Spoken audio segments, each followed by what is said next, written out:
wọ́n kéré sí nọ́mbà wa, àwọn ọmọdé wọ̀nyí kéré sí nọ́mbà wa. Wọ́n kéré sí nọ́mbà wa, wọ́n kéré sí nọ́mbà wa.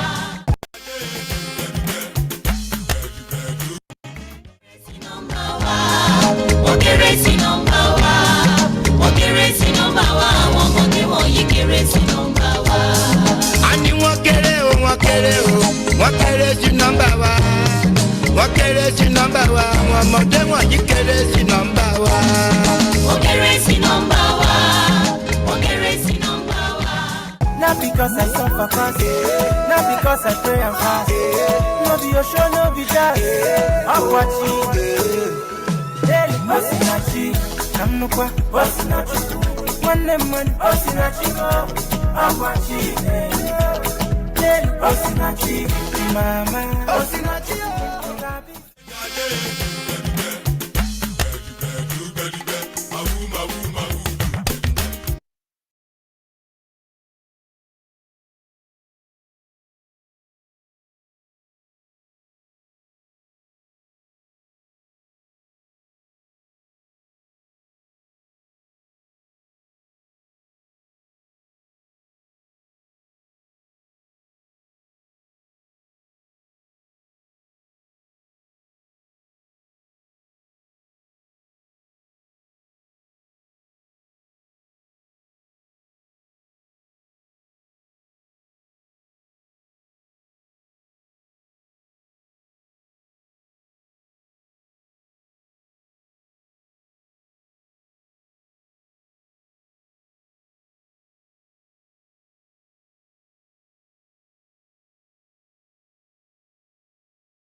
Hi, Kim. I talk, but can you hear me? Hello? Can you hear me? I can hear you. Yes, I can. Can you hear me? Okay, yes, I can. All right. Good to see you. Hi, talk, but Okay, good to see you. how's it going on? Okay, yeah. We'll be starting shortly.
Okay, good evening, everyone.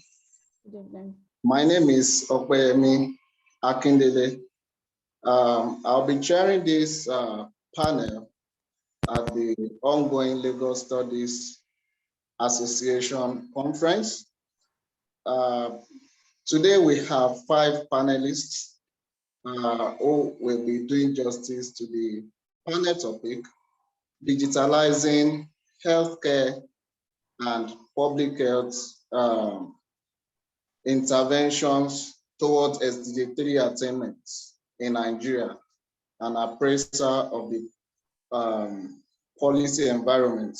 That particular topic will be handled by Dr. Babatunde Ajayi, Special Assistant to the Lagos State Government on Health. And also on the panel, we have Dr. Wale Olale, who will be handling the topic, digital health, patient value, and care delivery in Nigeria, the desirable and the feasible. Dr. Lale is a pharmacist and postdoctoral researcher at the Heller School for Social Policy and Management, Brandeis University, and a human capital consultant at Deloitte. Also, we have Dr. Wole Oladapo, lecturer at the Department of Communication and Language Arts, University of Ibadan. He will be looking at social media influencers and SDG 3 attainments. Also, we have pharmacist Temitope Ojedoku. She will be looking into emerging issues in consumer experience of digital health solutions. And finally, we will have Mrs. Barua, who will be looking into how tech adoption is helping a small chain retail pharmacy fight antibiotic resistance. And I believe we will have a very, very interesting session at the end of the day. Let me see if I have Dr. Babatunde Ajayi on the program already.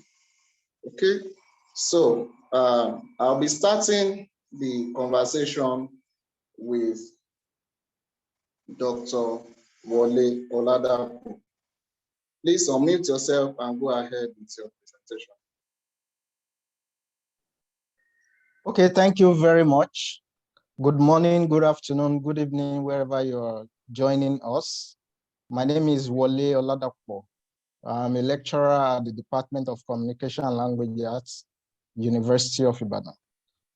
I will be approaching today's panel from the perspective of social media health influencers and Nigeria's potentials for SDG 3 attainment. May I request that I share my slides to facilitate understanding, please.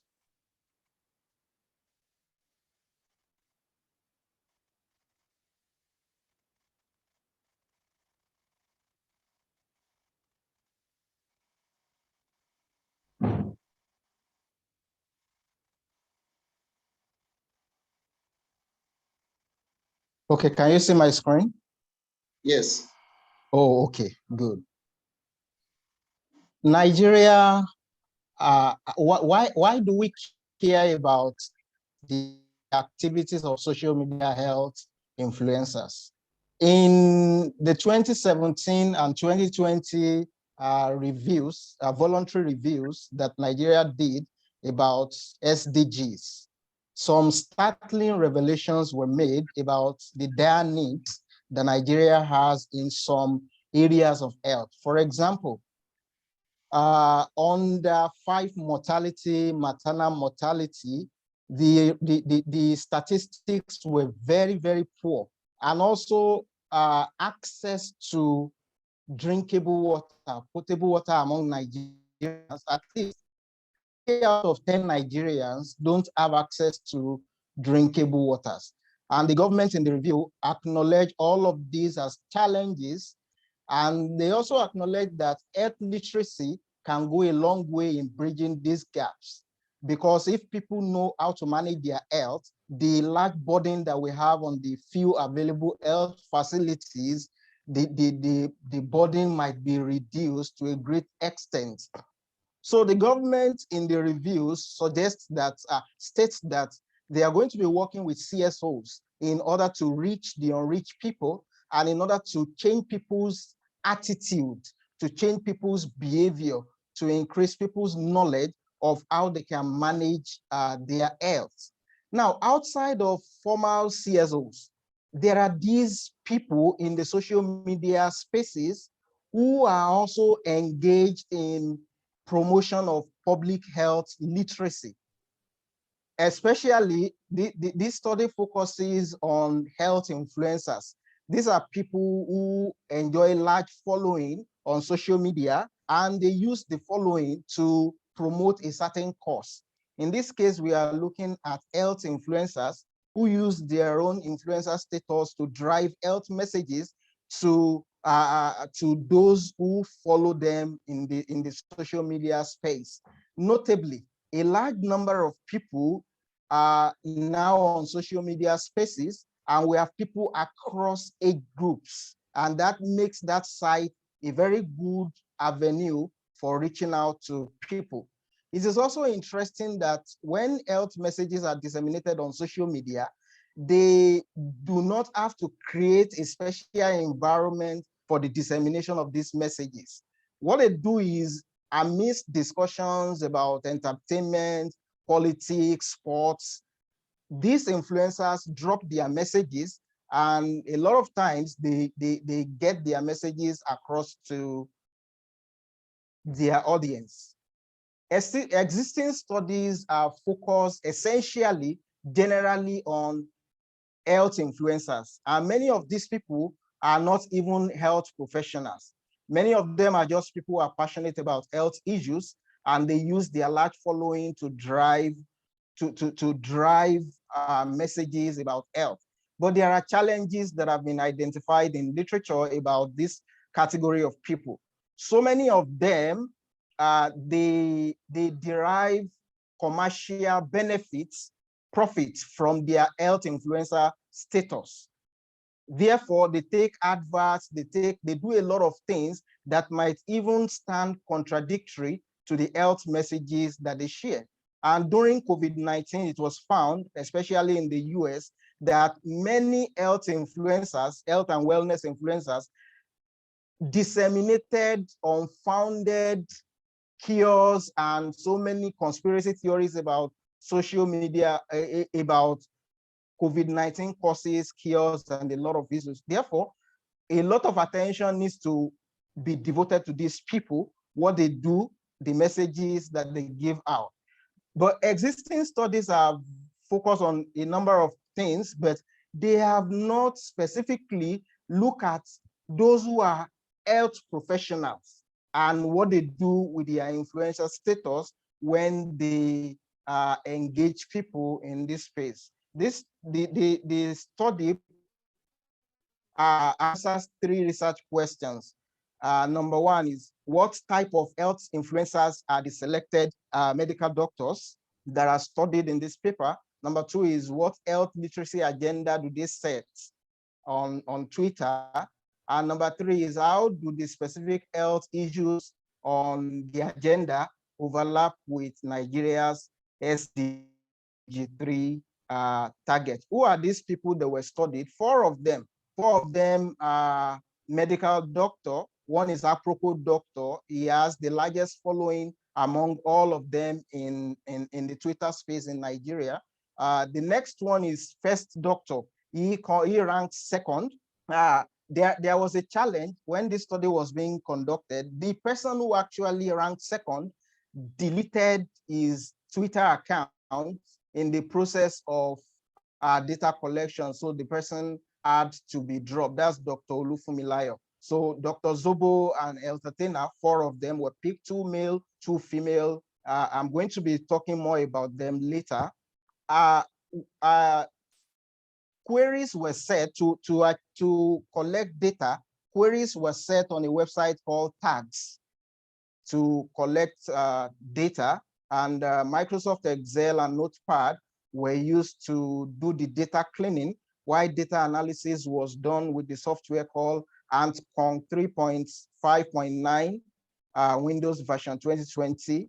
An analysis procedure, a stop list was used to eliminate grammatical words from the tweet, and a keyword list was generated from SDG goals to guide the analysis. So what are the findings? What type of health influencers are these people? This question is important because the type of health influencers they are has a lot of implications for how they are going to use their influencer status. So a 2x2 typology is used to explore the type of influencers they are, and it was found that all 4 of them fall into the 4th quadrant, which is non-commercial professional social media health influencers. They are non-commercial because, unlike an average social media influencers, they do not deploy their influencer status to make money primarily in the social media space. Therefore, profit motive is not a primary challenge to the quality of engagement and messages that they are going to be giving out. And also, unlike those who are non-health professionals who pose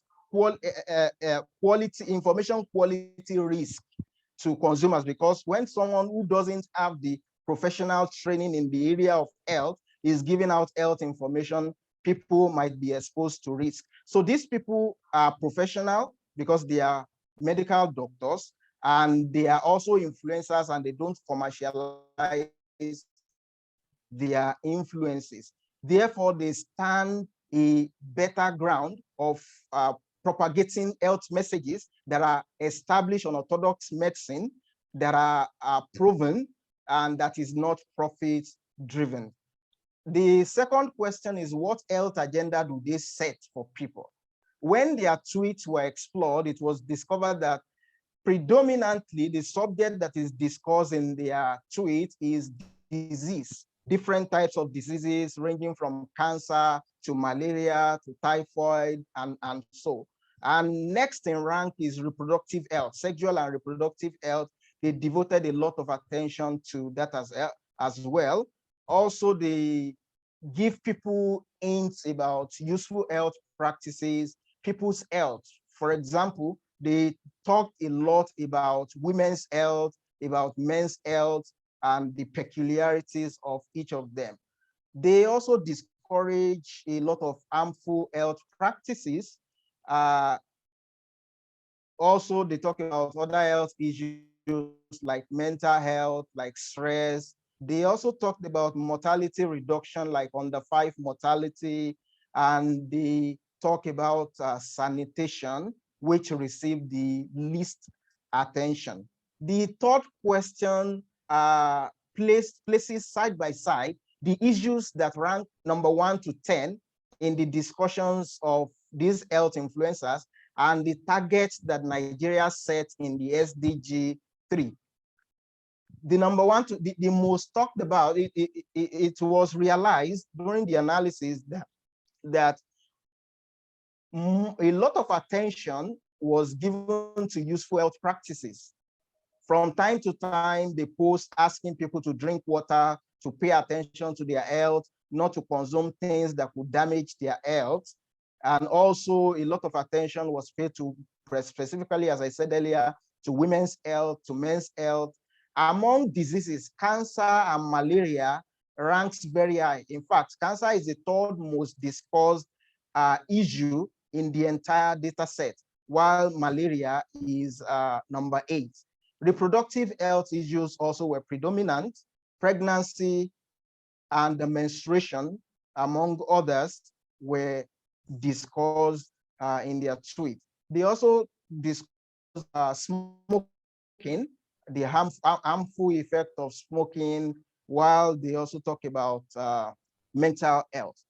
To sum it up, what is realized in exploring the tweets of these social media health influencers is that if professional health influencers do not commercialize their influencer status, they stand in a vantage position to drive the country's attainment of the SDG 3 targets, which is health and wellness for all, because they avoid all forms of competition, everything that could compete with what they do.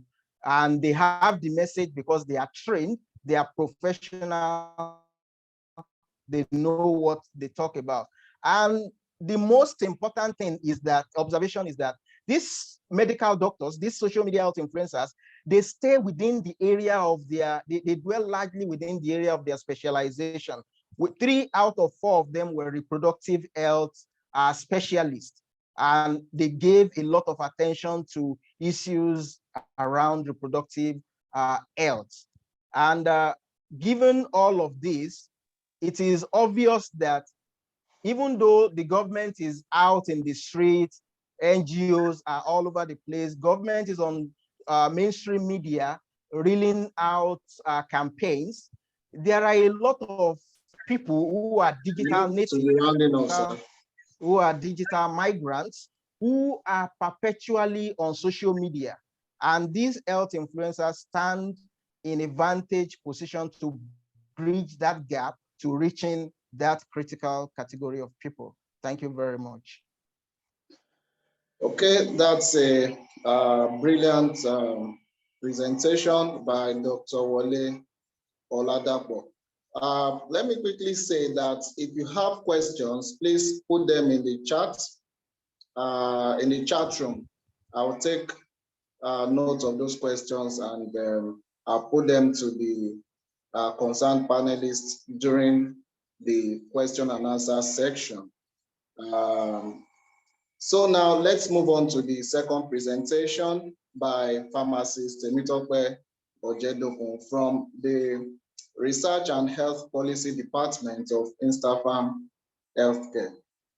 So kindly unmute yourself and you may share your screen with us.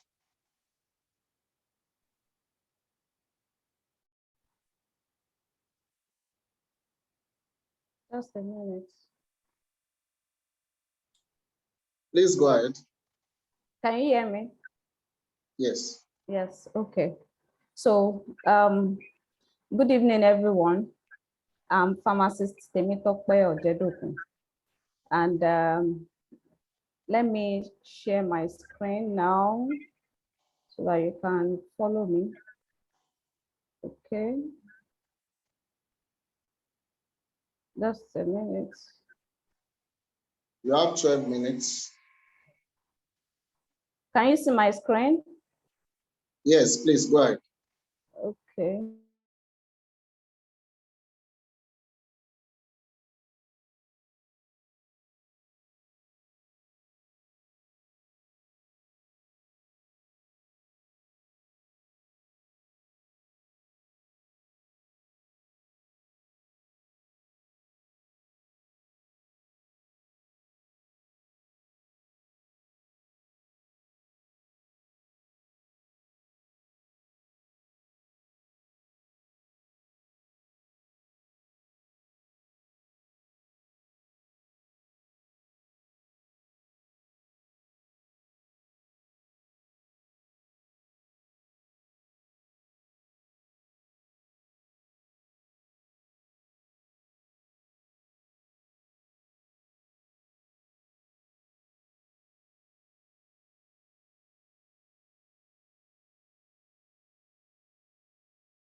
Hello?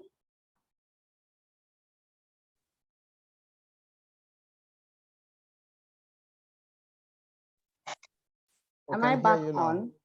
Yes, Yes, you're you back. are. I'm sorry, I lost connection, so I had to switch my internet. So, as I was saying, it's a review of existing literature and a summary of 2 pilot case studies that was done on 2 digital healthcare components. So why do we need to focus on consumer experience at this point in the healthcare industry? We need to focus on the consumer experience because, first of all, the healthcare business is a people-oriented business, and it must be consumer-centered, it must be people-centered. Since we are dealing with the needs of people, we have people who need healthcare services. So it must be people-centered for it to make the greatest and meaningful public health impact. So that is why we're taking on this research. The other reason is that during COVID-19 and post-COVID-19 era, we've seen a significant increase, especially in the use of telemedicine, in the adoption of telemedicine by physicians, by healthcare providers, and also by consumers. So there has been an increase from 46% in 2020 compared to 11% in the previous years. So this research is timely. What you're seeing on screen now is digital health technologies like the mobile health. Can you share your screen again? We have the mobile health. Sorry, your screen is not being shared. Okay. I don't know, maybe it's the internet. Okay, all right.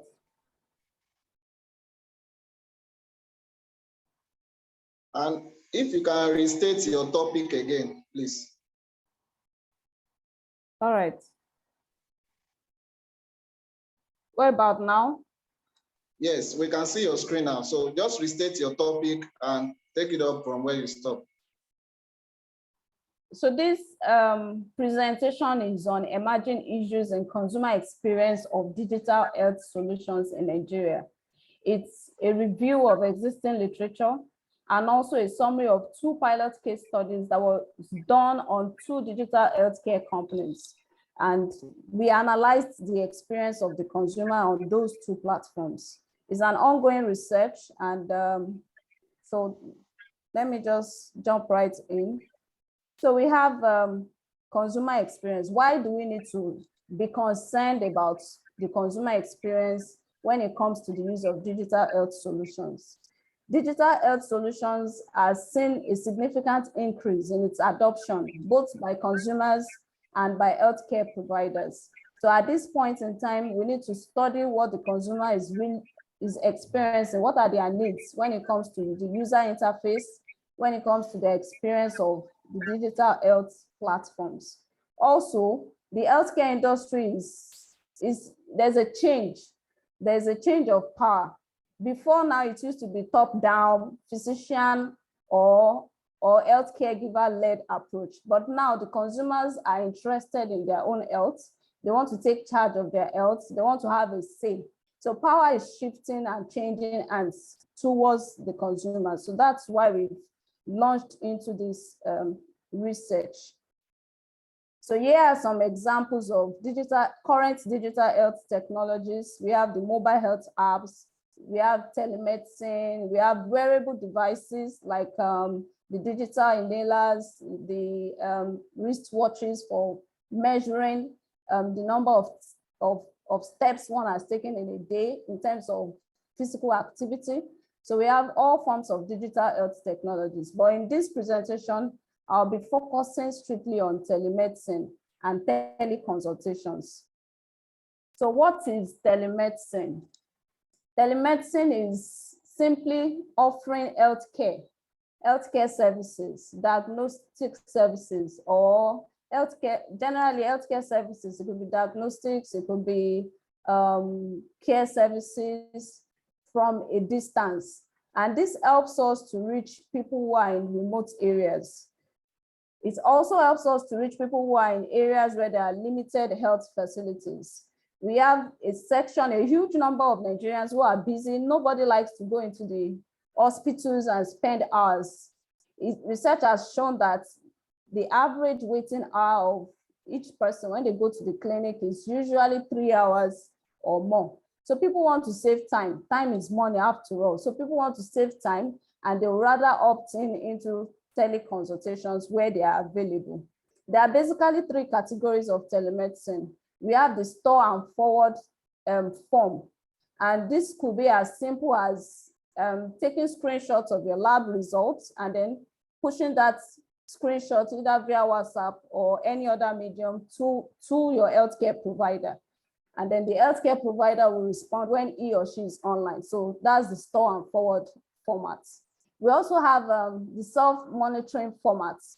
And research has shown that this is very useful for people who have long-term conditions. So like people who have asthma, people who have diabetes or hypertension, they are monitored remotely by their physician. They are given diagnostic tools that they can use in taking their readings. They get feedback from their physician via. You need to share your screen again. Why is it stopping? I don't understand. Is it it says I'm sharing my screen already. I can see the screen from here. Okay, go ahead. So, and then the last one is the interactive telemedicine services. And this involves consultation, real-time consultations or phone calls with the medical practitioner or the healthcare provider. So we used 3 basic metrics for analyzing this platform. And I've termed the metrics QEA, which is quality, the experience, and the access. QEA. So the access in this case refers to, do they promise 24/7 service? Are they available 24/7 round the clock? Does it require a strong internet bandwidth or not? And then I've labeled the company A and company B for security purposes. So company A in this case was rated 4 out of 4 because they simply use a WhatsApp chat, and it's semi-automated. It does not require a strong internet bandwidth. But the other company uses video consultation. It requires strong internet bandwidth. It's not accessible for people who don't have phones that cannot conduct video calls, for example. So that's a limitation for that platform. The other criteria here is convenience. How easy is it for users to get across their platform? What's the navigation process like? And for company A, I would say it's average. It's average because it took a long process to onboard. For example, the signing in process took several minutes, and then there were a series of questions that kept coming in back and forth, and that was a challenge. But on the other hand, the company B was quite fast. Then the other point here is affordability. And we based this criteria on the fact that an average Nigerian should earn nothing less than $1.2 per day. Since people living below that are termed poor, and there are about 80 million poor people in Nigeria. So we expect that the rates of their the charges of their services would not be as high as $1.2, so it can be affordable for the general public. For company A, it was 311, which is quite affordable.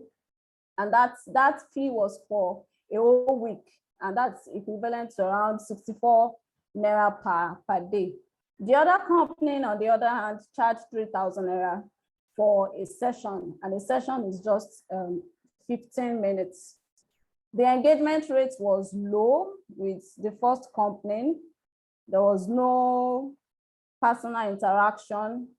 Everything felt automated. There was no impersonal chats. The questions asked received simplistic answers. The other company was quite interactive. There was a pharmacist, there was a physician also, and there was a personal touch to their service. The only disadvantage experienced with company B was the fact that the provider disabled their video. I mean, it's a video call, and the consumer could not, they disabled their video, the consumer could not see I couldn't see who I'm talking to, and that affected trust in the whole system. Telemedicine generally has been considered as a tool for following up. It's been used in many researches as a tool and a medium for following up with consumers on the outcome of their health intervention. But in this case, in both cases, there were no follow-up questions. There was no follow-up form or feedback form. There was no follow-up or feedback at all.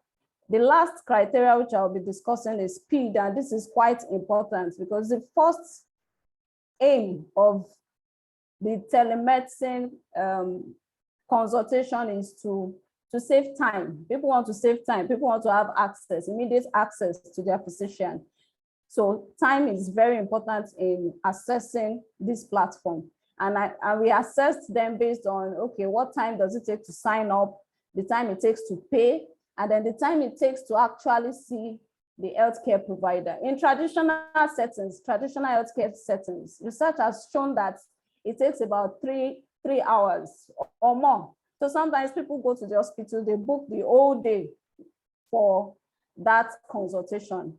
And with technology, with digital technology, we hope to reduce that inefficiency and then reduce the waiting time people actually spend before accessing healthcare. For company A, it took 14 minutes to sign in.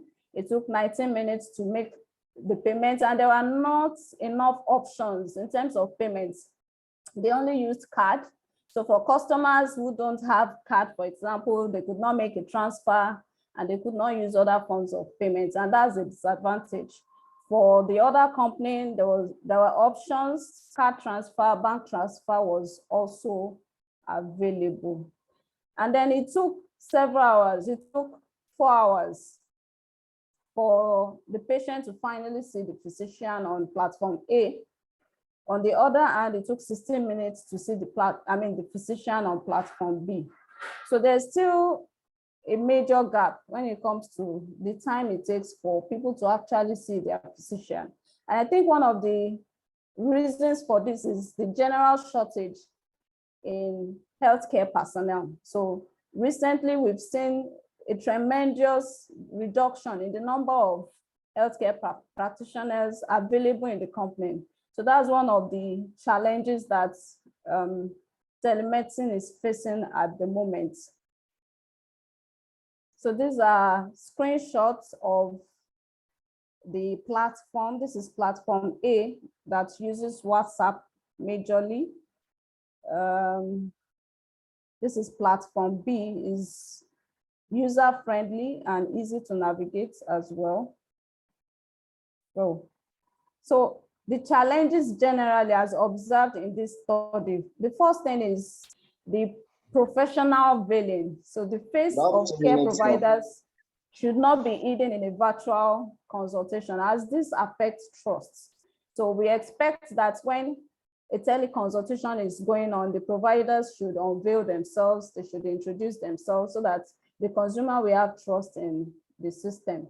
The other thing is the prescription delivery.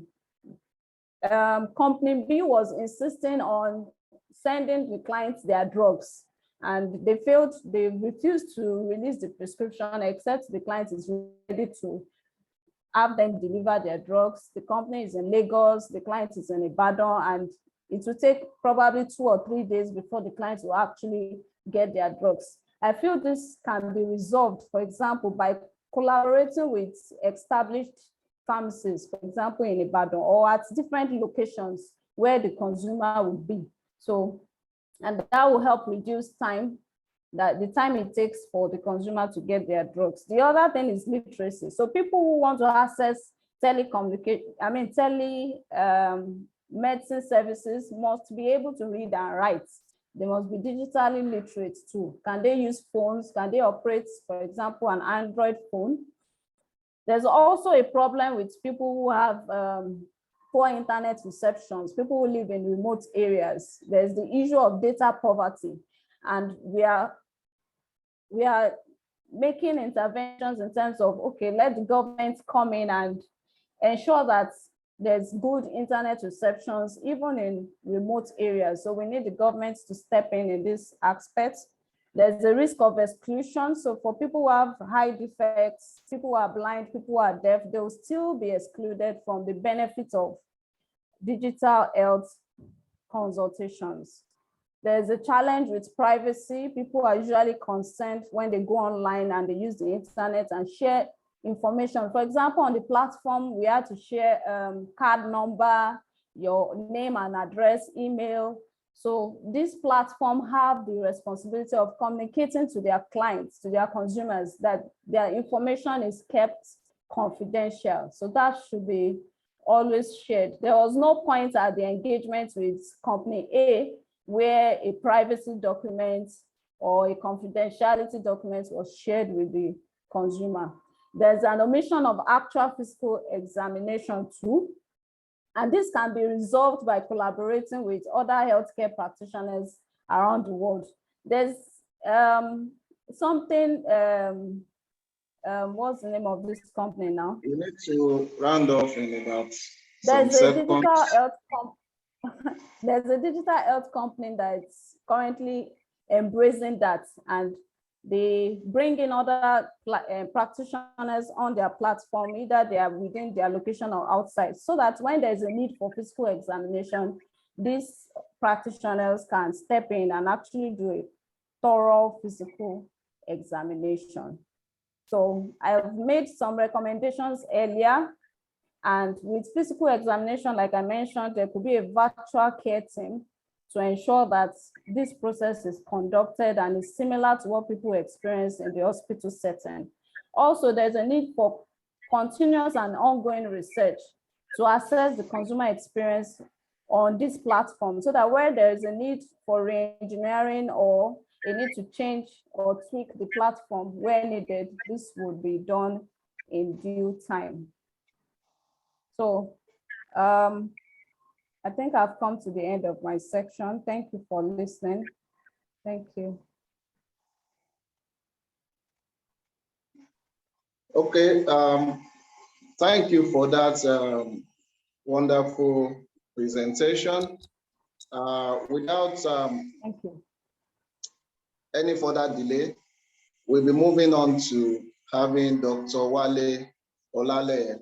But before then, I would request that the host in charge of the Zoom platform, please help promote Barua Bukola as a panelist so that we can have a presentation as well.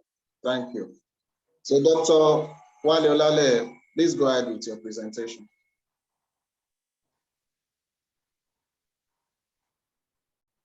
Thank you. Thank you, Fam Akbayemi, and good afternoon, good evening, everyone. I just want to thank Tokwe and Dr.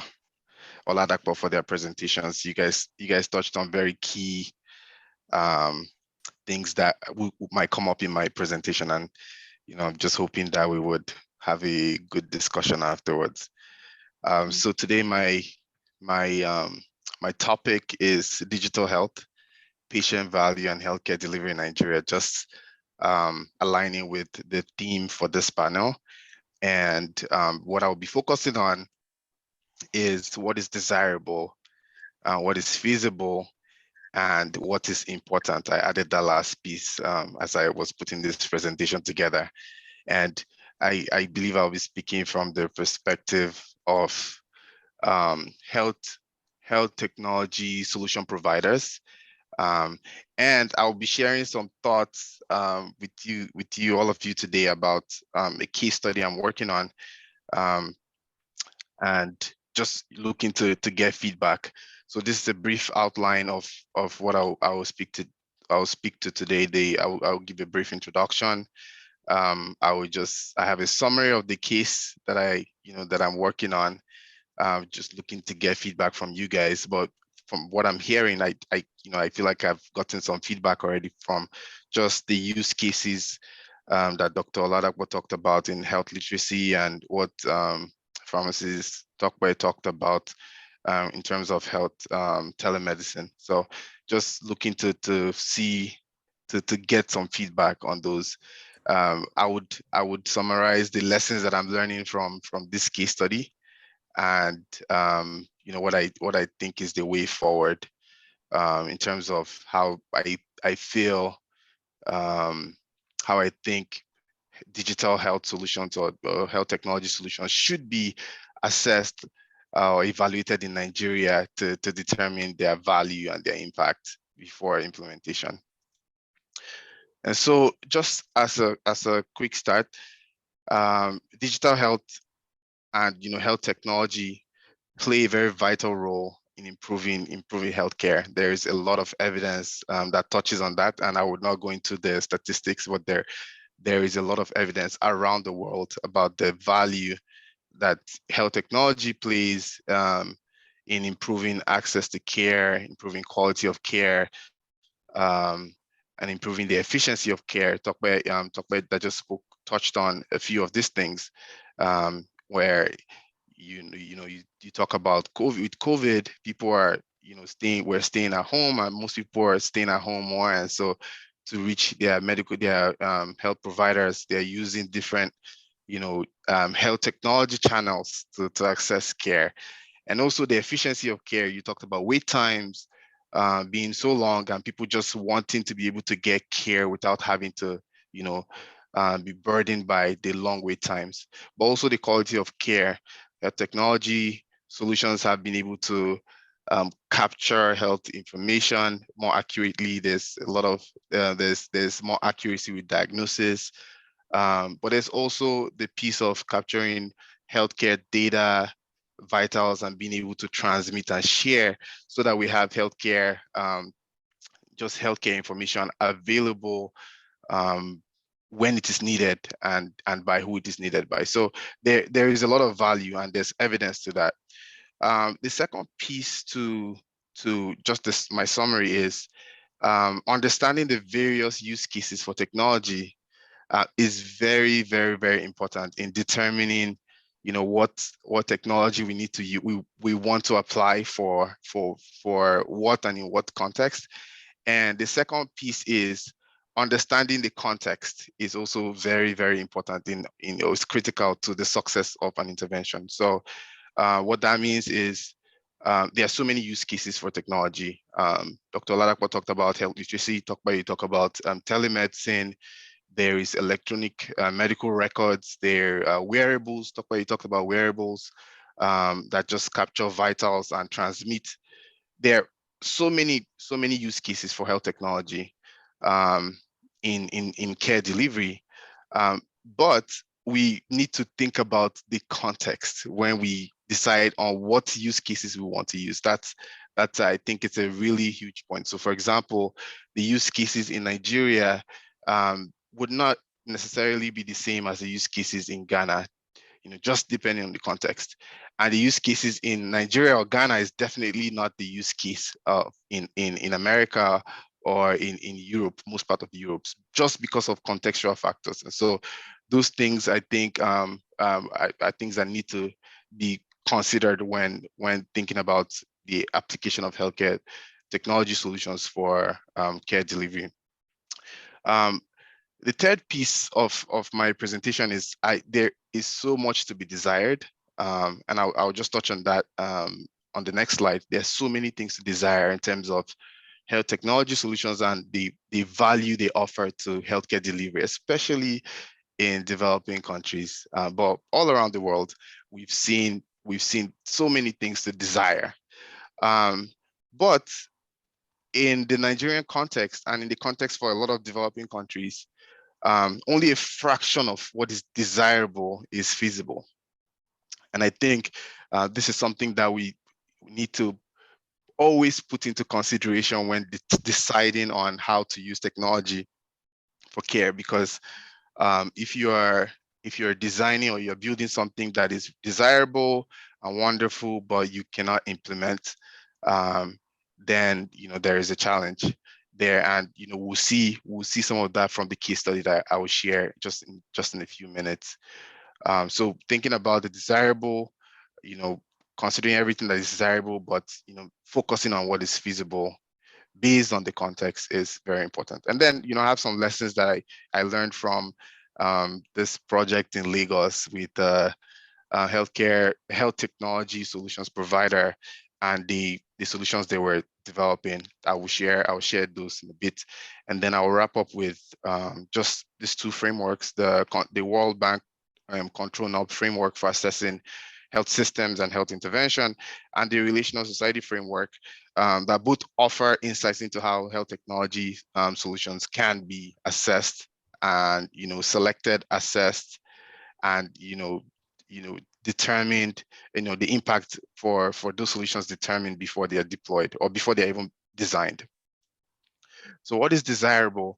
In the previous presentation, Tokwe talked about telemedicine.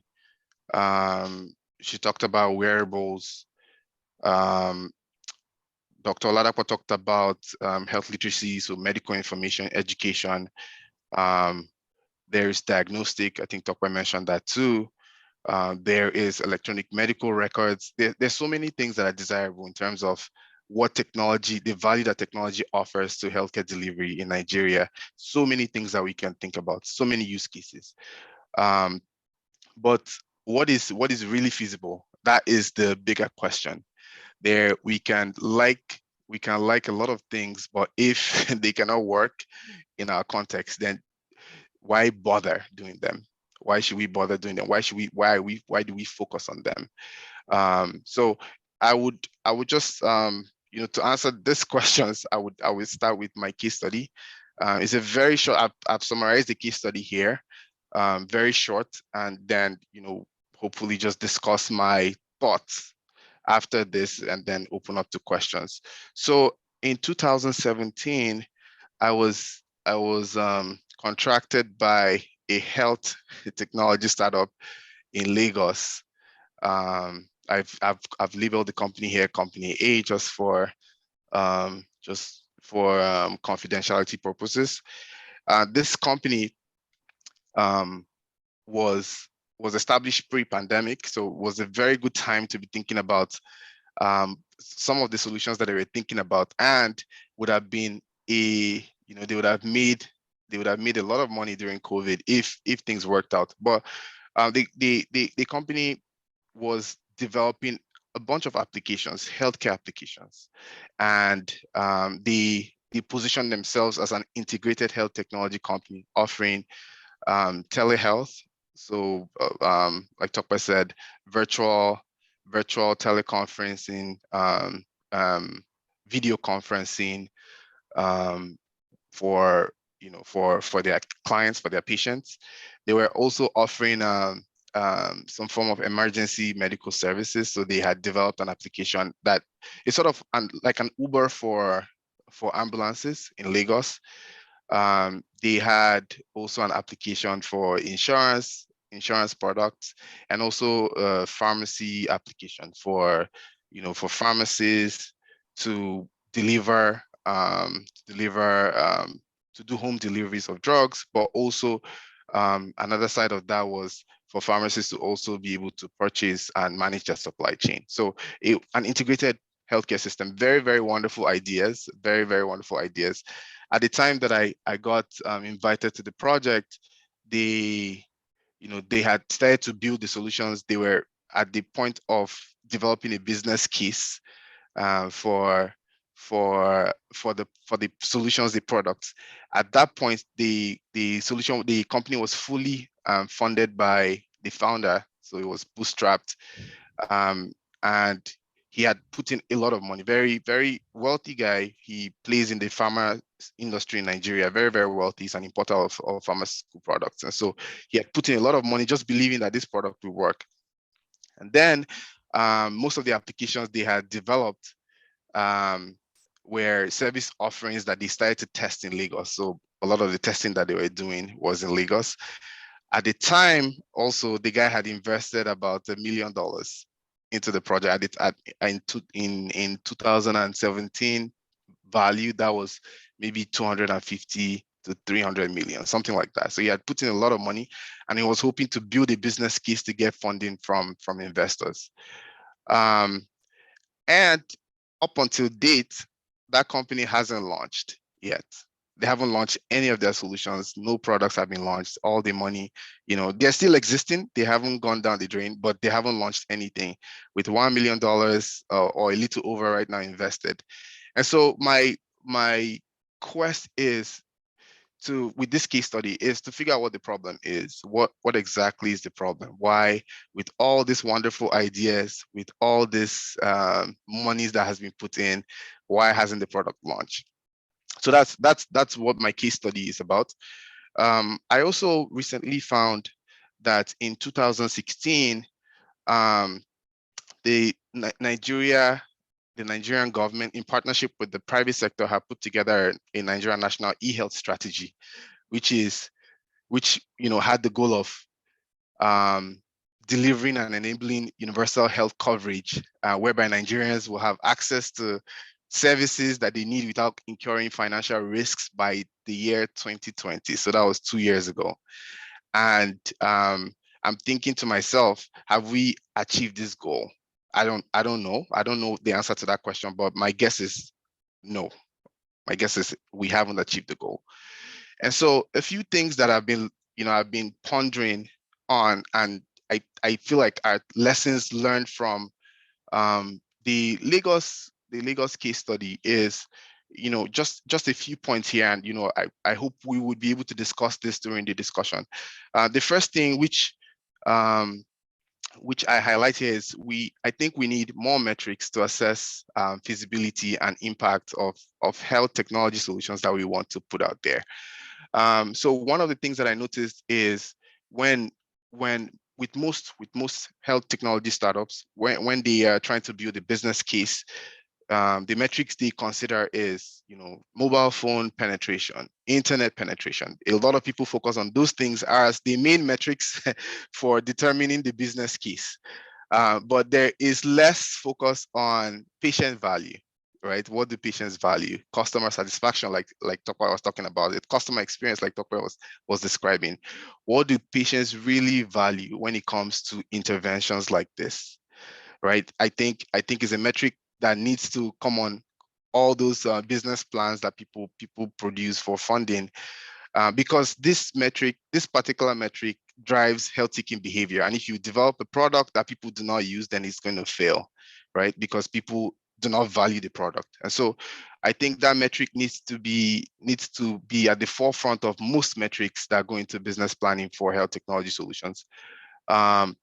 A second one is affordability, and this is one of the things that came under your framework as well, talk about, is, can people really afford the health technology solutions that are being offered to them? Let's take telemedicine as an example, right?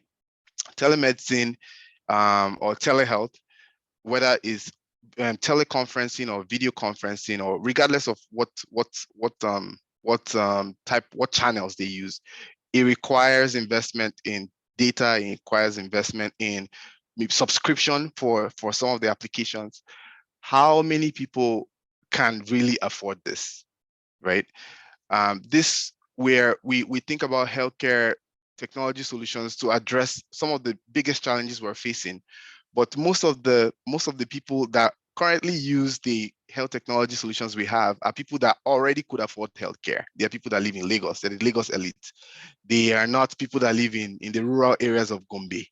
And when you look at our health indices in Nigeria, you see that the data is skewed. It's better healthcare in Lagos compared to Gombe, where we have a higher population of people. It's better healthcare amongst people that are educated, which is predominantly in the south of the country, compared to the north of the country, where we have less higher illiteracy. So many things that we need to think about in terms of. Wrap up in about 30 Okay. seconds. Sure. So many things that we need to think about in terms of, who we are developing these solutions for and how they can afford it. And then a third piece, which I think is very critical as well, is infrastructure. So a lot of health technology solutions are anchored on infrastructure, electricity. People, can these solutions work for people that get, power supply for 3 hours in a day? We cannot, I don't think we can leapfrog some of the infrastructure challenges that we have using technology. So those are metrics that I think should be taken into consideration. The second piece is a lot of current solutions actually widen the inequity gap. So for example, I'm saying we're developing these healthcare technology solutions for people in Lagos. People in Lagos already have access to care compared to people in the north, or the elites are the ones that will use these services that are supposed to help solve or help flatten the inequities that we have in healthcare. So that's something I worry about. And in my opinion, I'll just wrap up with this. In my opinion, I think we need to rethink how our models for funding in health technology infrastructure. We need to focus on things that are more practical, more feasible than some of the things that are sophisticated. And I think donors have a big role to play in this regard. So I have two frameworks here. Like I said, the control knob framework, the relational society framework. I would not touch on them, but I think they are very excellent frameworks for assessing the value that a health technology solution can offer in a country like Nigeria. With that, I'll just pass it over to Akin, and look forward to having a great discussion afterwards. Okay, thank you very much for that very interesting case study. with which you have highlighted a lot of issues that we'll be further looking at during the question and answer session. I have I can see Dr. Babatunde Ajayi on the platform already. Please kindly promote him to a panelist so that we can have his presentation. Dr. Babatunde Ajayi is the Special Assistant to Lagos State Government on Health, and he has led so many public health interventions for the Lagos State Government, especially regarding COVID-19 and other strategic interventions as well. Please, once you are promoted as panelist, you have to accept the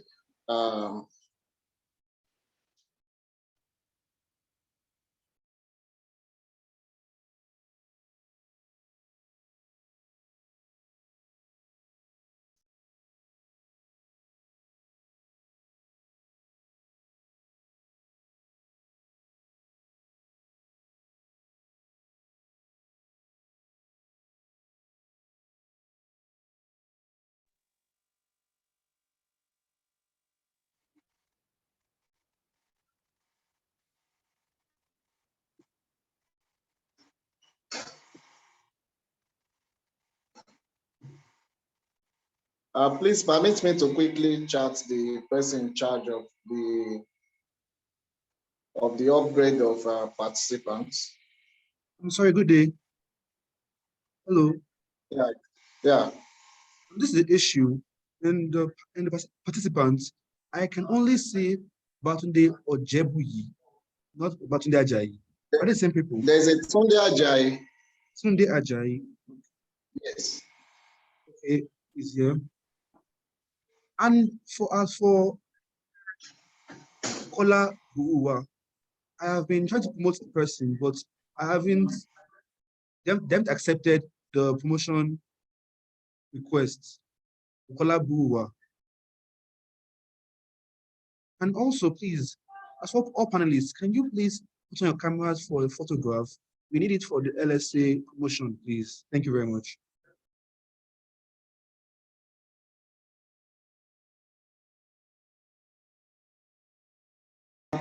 I think I have Dr. Babatunde Ajayi on board right now. Please, you can go ahead with your presentation. 12 minutes.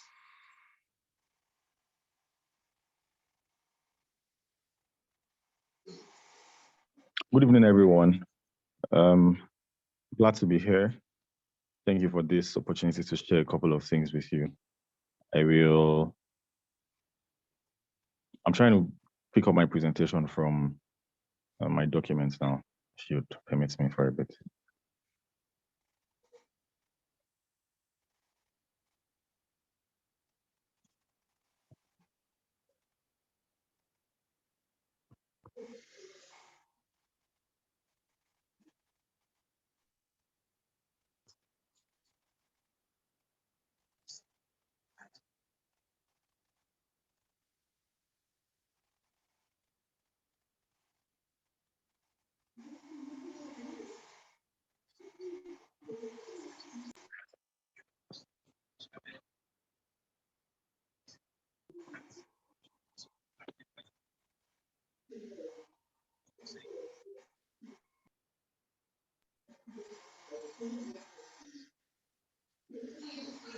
Oof.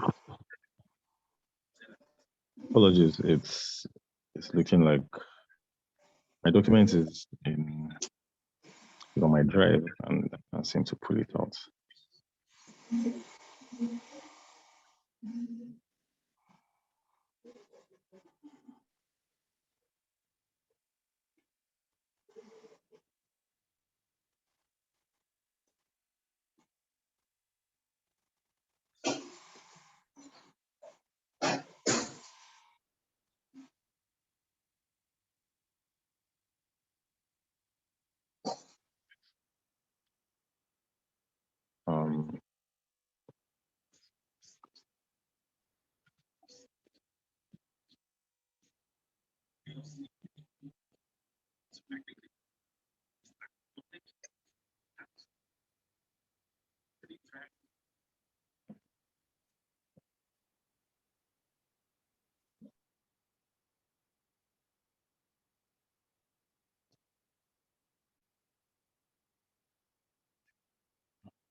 Okay, can we see now?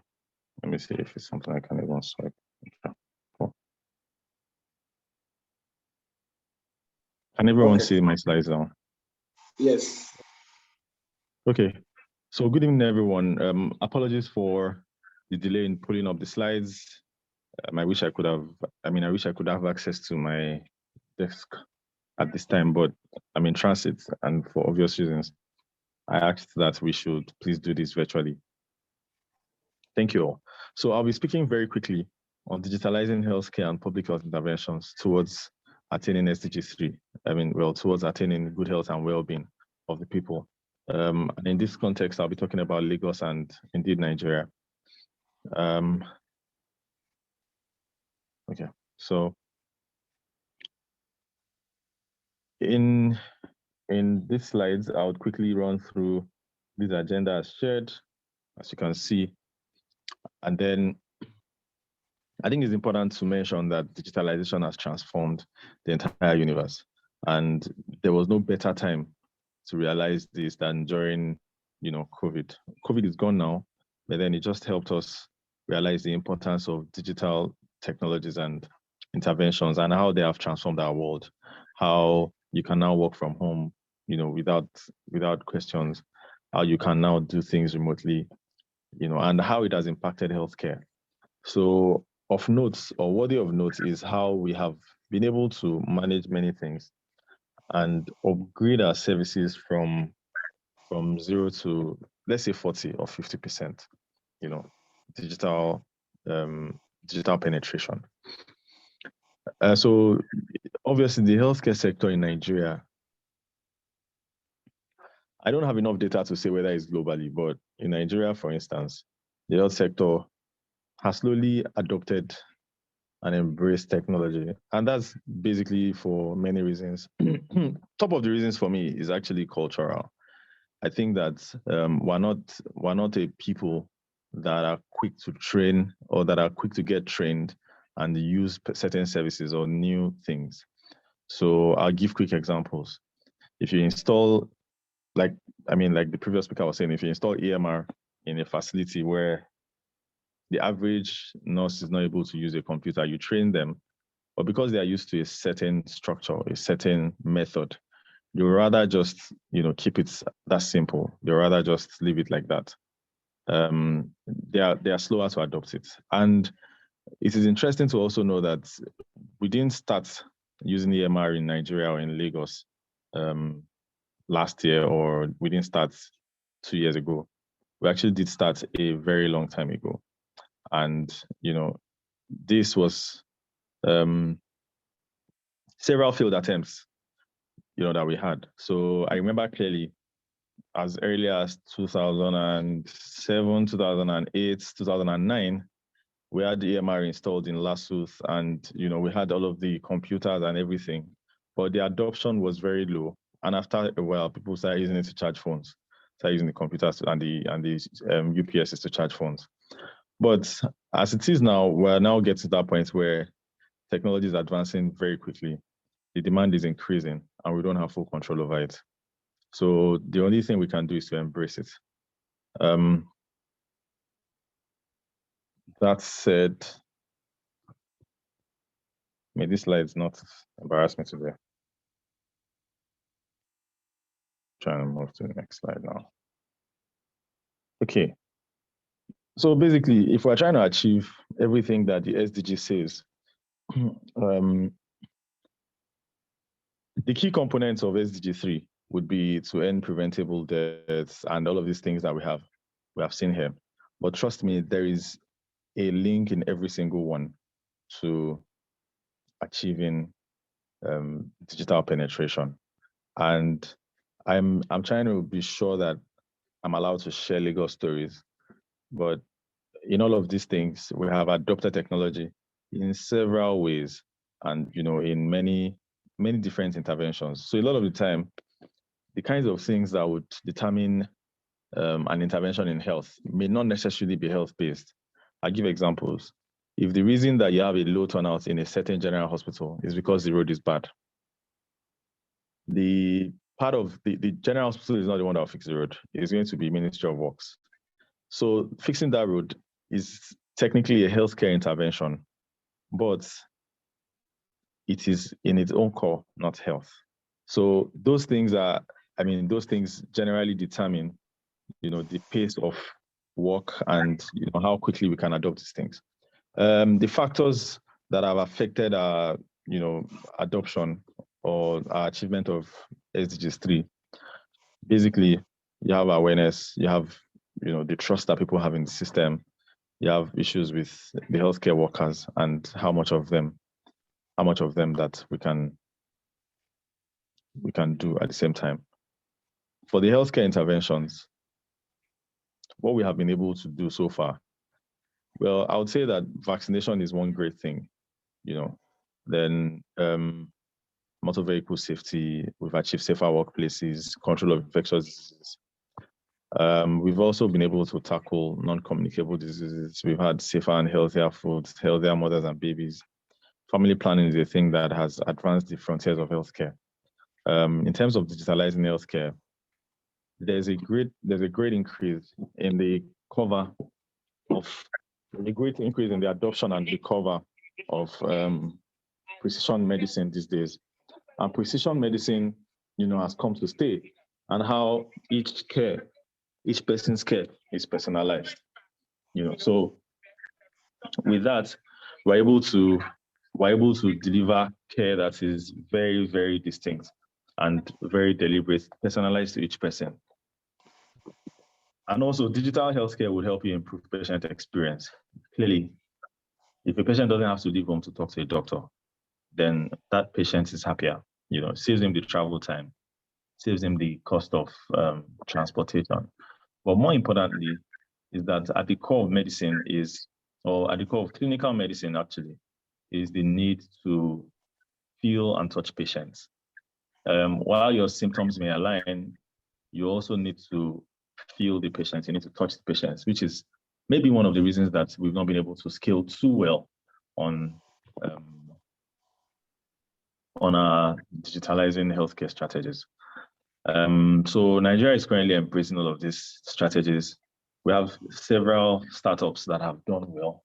I mean, this list is very small, but there's a whole lot of them. There are many of them doing pharmaceuticals now, and they're doing well in their numbers, with their numbers. I mean, people order drugs from the comfort of their homes. But again, I say that the penetration of digital healthcare is not as much. It's not something that we have fully embraced yet. So we have LifeBank, we have Safer Mom, Doctora, and a couple others who are doing amazing things. So for me, and speaking from the government perspective, the major way government comes in on everything is actually through policy. Policy literally changes the landscape. It helps you make things work. I mean, it creates a pedestal for which things would fly. And in our own way in Lagos, what we've done with health policy concerning digitalization is to set a minimum standard for whatever kind of EMR you're using. Secondly, Lagos is currently building a mega EMR or a mega platform called the Smart Health Information Platform. This platform is supposed to be the base on which all of the EMRs in all the hospitals rest on after a while. So everybody's doing theirs now. They're developing different EMRs, but at some point everything will come together. So government is really not looking away. Government is not looking away from digitalizing healthcare. Health policy is moving and driving in this direction. And we hope that at the end of the day, we'll be able to use these policies to implement evidence-based public health interventions. So many things have happened. I think that, okay, now we're reviewing the mental health bill, but the Nigerian experience really is that things have gradually morphed from just basic things like, having an health insurance and all of those things to how we can now start talking about the mental health bill.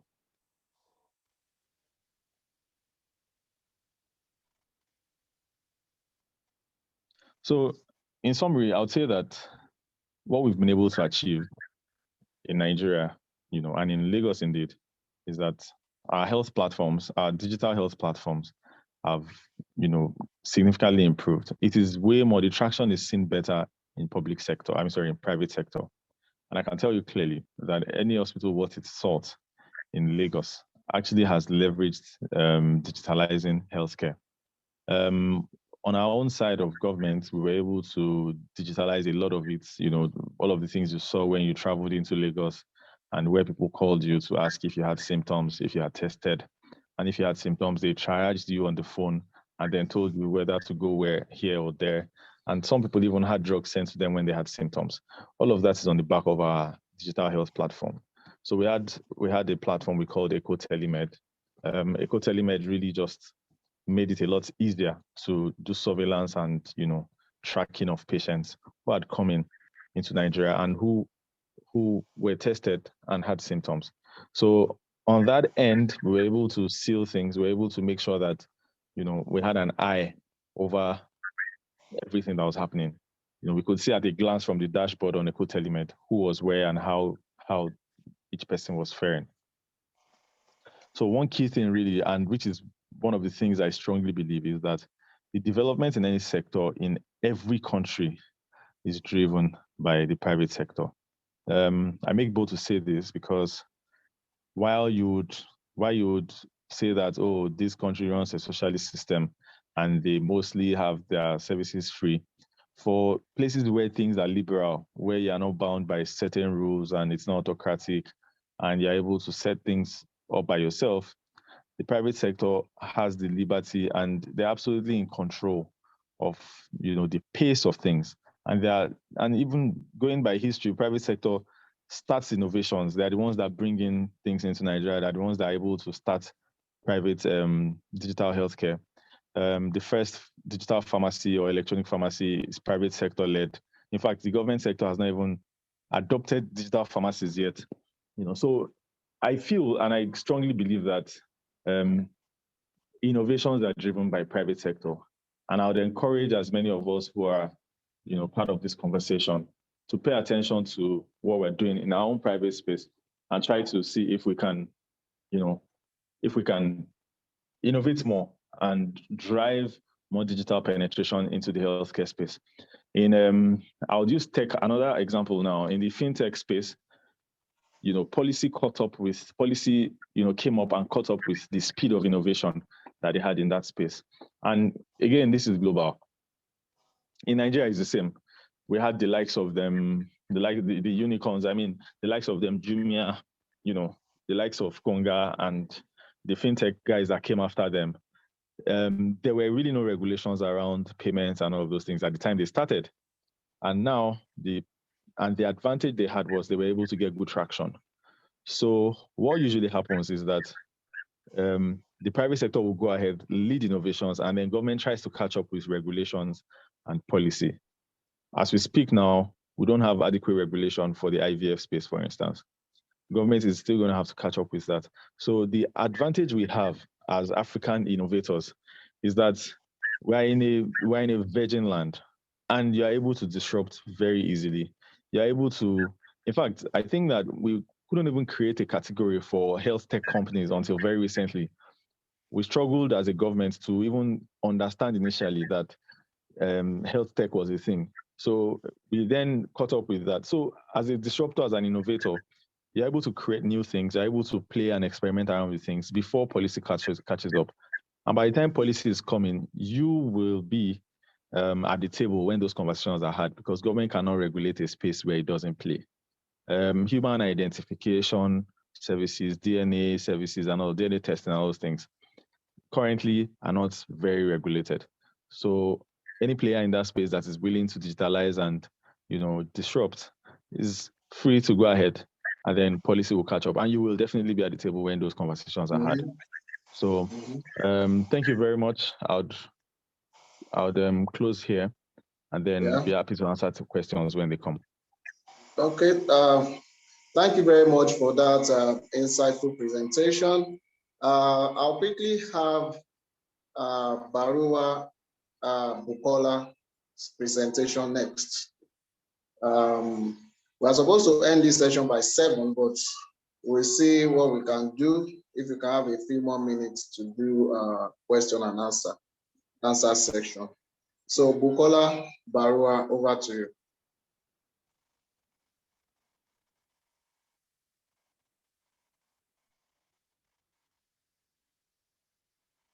You can unmute yourself and then share your screen.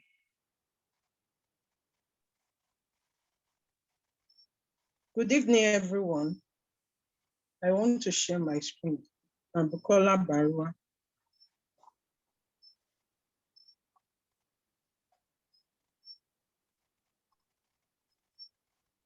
Please, I'm finding it difficult to share my screen.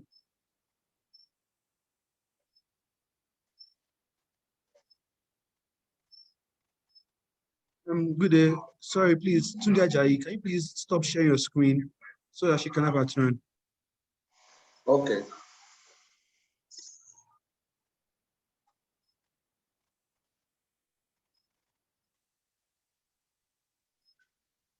All right, so try to share your screen now.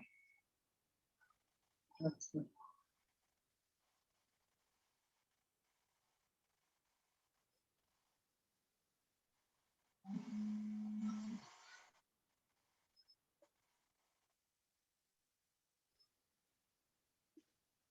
Or just go ahead with the discussion while you make attempt to share your screen.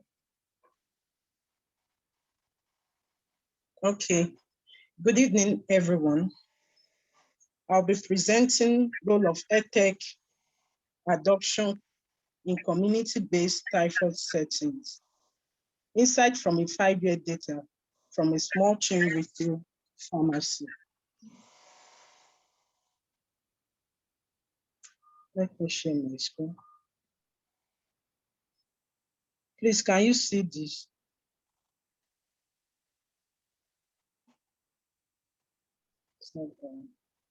I'm unable to share it, sir. I'm unable to share my screen. I think it's trying to come up. Sir? Okay, just go ahead with the discussion. You can attempt to share your screen maybe after some time. Okay.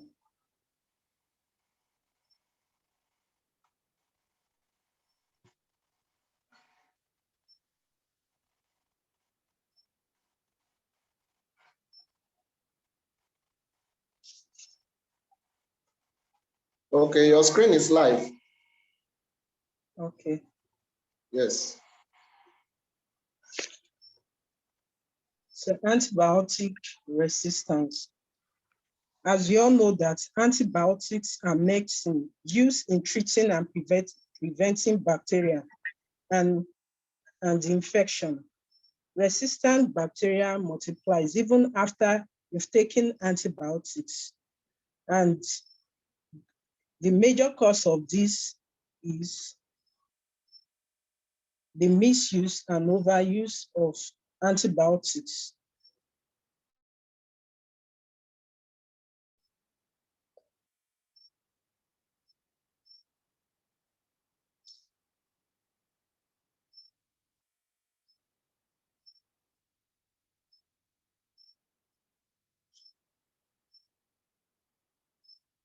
Please, I'm sorry.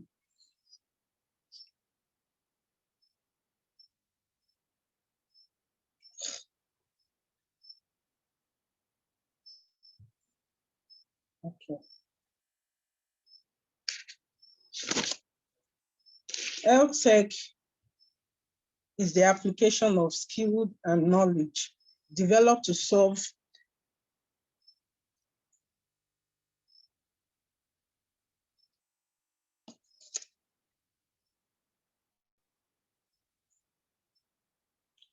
health problems. And antimicrobial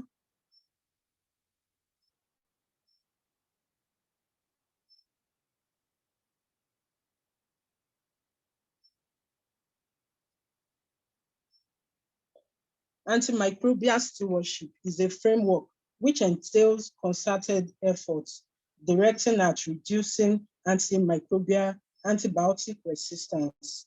So, as we all know that health tech is the application of skills and knowledge developed to solve health problems, and it helps to improve quality of life. And this are in form of devices and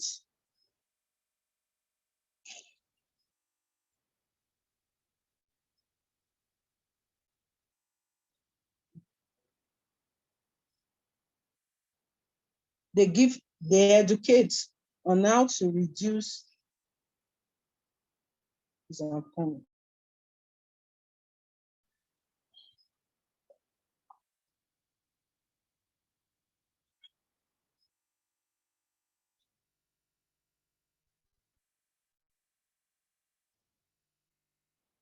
okay. Point of care tests are affordable and accurate tests performed outside traditional laboratory settings. And at the point of care, such as home, bedside, and physician offices. So the EdTech make point of care available, and it make it more accessible. The key problem we have is the resistance of antibiotics. Antibiotics are often prescribed without any evidence. We know it is unfortunate that most of these so-called pharmacists and chemists, they prescribe medication even without any evidence. They give antibiotics, and this causes it causes the antibiotic, and they give antibiotics when it is not needed. It wastes people's life because people were given drugs that they do not need at a specific point in time. And money is also wasted. And later, some people will say people are no longer coming to their pharmacy because they've given wrong prescription, which has led to the death of many people in the community. So, importance of community-based settings. It is accessible to consumer. That is, many people cannot afford hospital bills because they will be like, I need to pay for consultation before. So many of them run away from going to the hospitals. So, and I think they approach health consumers, and it is health care like pharmacy and chemists. They go there, they believe there, they won't pay, they won't spend a lot of money like consultation fee. So community-based setting is closer to the consumer, and it provides opportunity for pharmacists to educate their patients that the need for them to be tested before taking any drugs. And it contributes to national health data. That is, it gives better results. And the importance of typhoid infection to this study.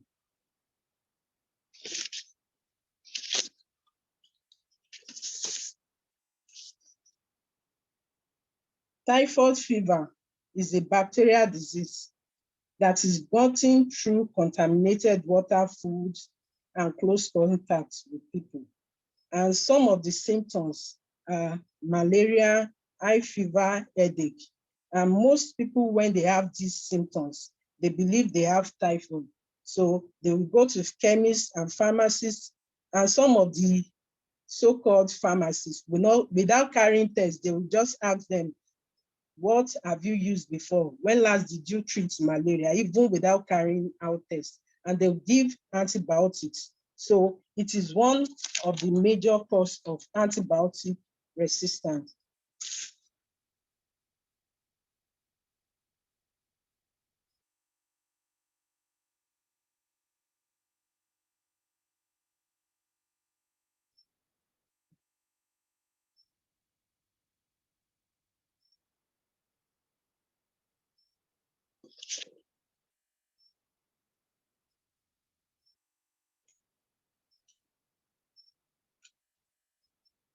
So I'm coming.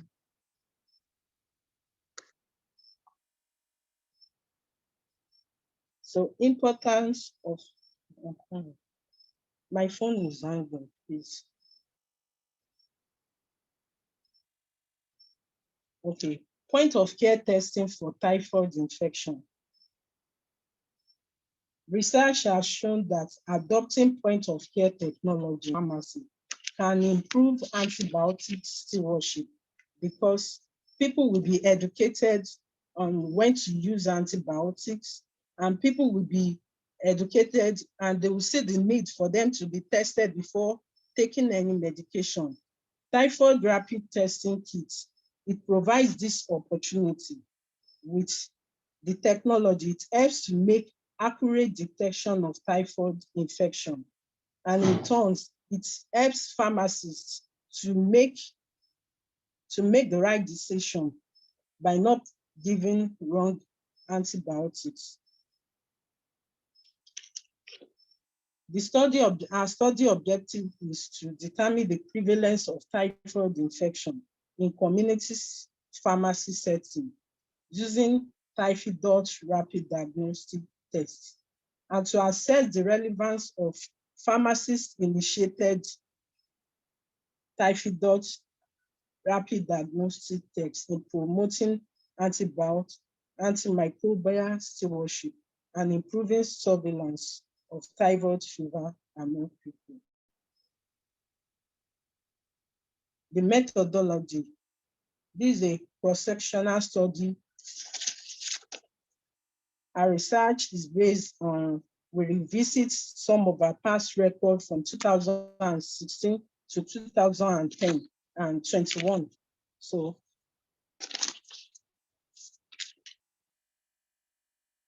our data were recorded by trained pharmacists, because I work at a pharmacy, and the interest of this pharmacy,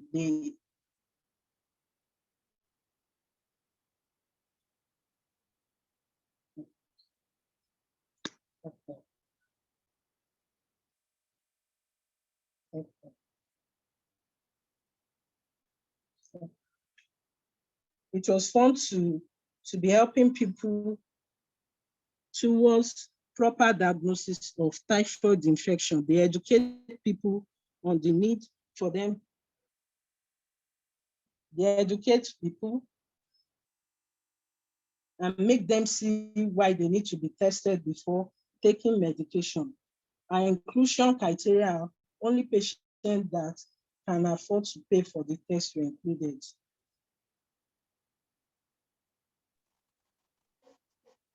Okay, can you wrap up in like 2 minutes, please? Okay. From our study, we observed that out of 441, out of people, like less than 2 out of 10 persons who have done typhoid testing, or who have headache, malaria, or who even claim to have treated typhoid and are requesting for antibiotics, actually did not need antibiotics, because some of them, after the test, it's not all of them that have, like from our study, it's only 15.6 of our patients who were tested positive.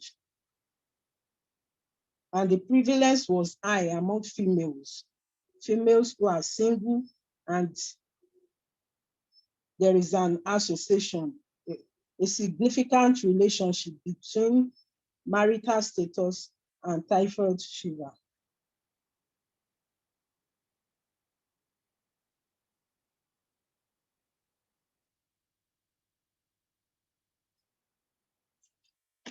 So,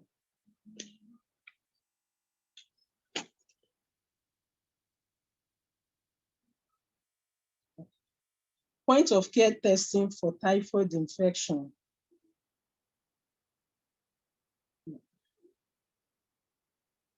It provides opportunity for accurate diagnosis in community pharmacy, and it can contribute to antimicrobial stewardship by providing opportunity for patient education. It can promote evidence-based use of antibiotics, thereby preventing antibiotics resistance. So typhoid rapid diagnostic test is a useful technology for diagnosing and promoting antibiotic stewardship in community pharmacy. Okay.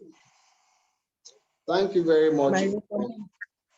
Thank you for that great presentation. We have overspent, we've gone past the schedule.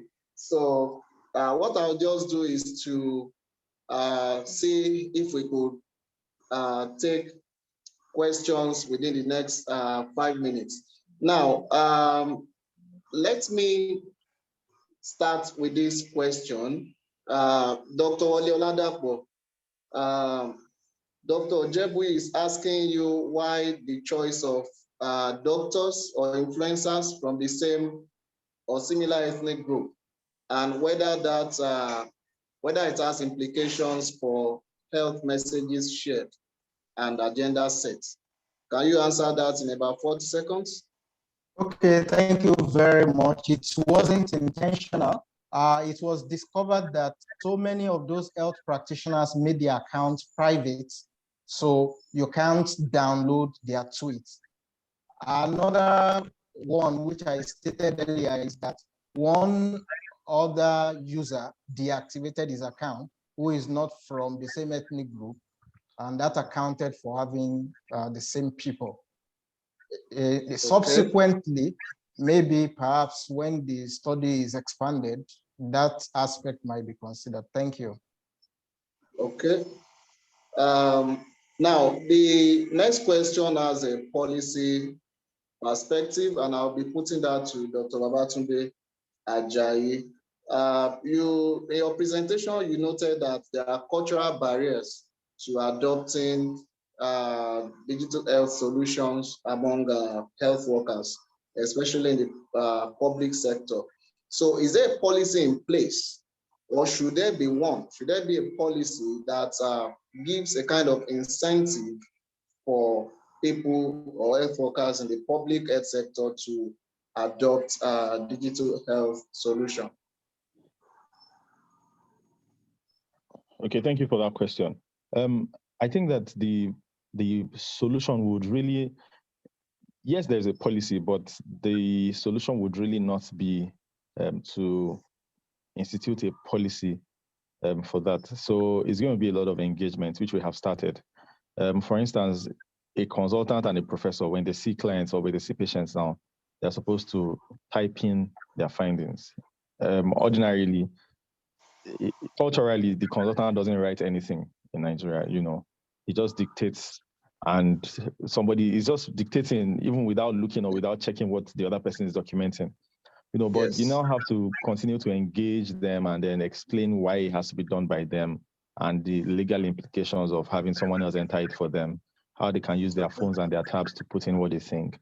So those simple, tiny cultural bits are one of the obstacles. And I think that there are things that we're currently dealing with. Thank you. Okay, now let me ask you this other question. Some people are thinking digital health adoption can compensate for physician shortage or pharmacist shortage. What is your take on that? Do you think digital health can actually compensate, or to what extent can it compensate for the Yes. Okay, so I generally do not think so, and I would explain why. Even the most developed healthcare structures abroad, I mean, all over the world, still have shortages, despite the fact that they have adopted digital technology. So, I mean, it doesn't necessarily compensate. I mean, maybe things around task shifting are key, you know, and we do task shifting a lot. We used to do it in the rural areas. I don't know. Now that everywhere in Lagos is urban, we may not be able to. So, for instance, the doctor who's a house officer, a young doctor, should not be setting lines. You can move that job to the phlebotomist. You can move tasks around so that you free up more time for the physicians up there. But digital health will help with things like ordering drugs. Of course, it has its own downsides, but things like ordering drugs, things like quick primary care consultations that people would ordinarily just go to the chemist for. You know, now if they know that there's a digital platform where they can call, so it would help. It would help very little, not major help really. It's not going to significantly change the cost of things. Okay, and this question is to Temitope Ojedokun. What are you trying to, so with your study on emerging issues in consumer experience of digital solution, what are you trying to achieve with your study in the end?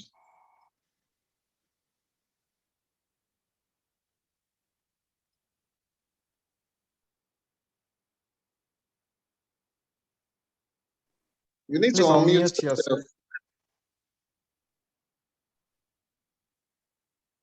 I believe by the time the study is completed, we would have come up with some set of recurring themes or trends of what consumers are actually looking out for when it comes to teleconsultation or telemedicine.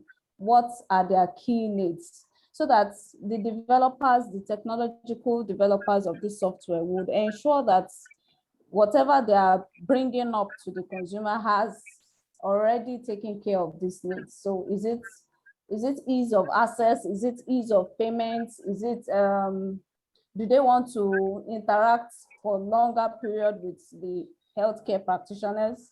What's the consultation time like? Is the quality good enough for them? So we expect that we'll come up with a series of themes that would answer these questions as it relates to what the consumer is actually looking for when it comes to engaging their practitioner online or via video conferencing. Okay, great. This other question is from Dr. Femi. Is asking Dr. Tunde Ajayi a question. Is saying that the mega EMR coming, the SHIP, is it only for government hospitals or a must for private hospitals in Lagos too? And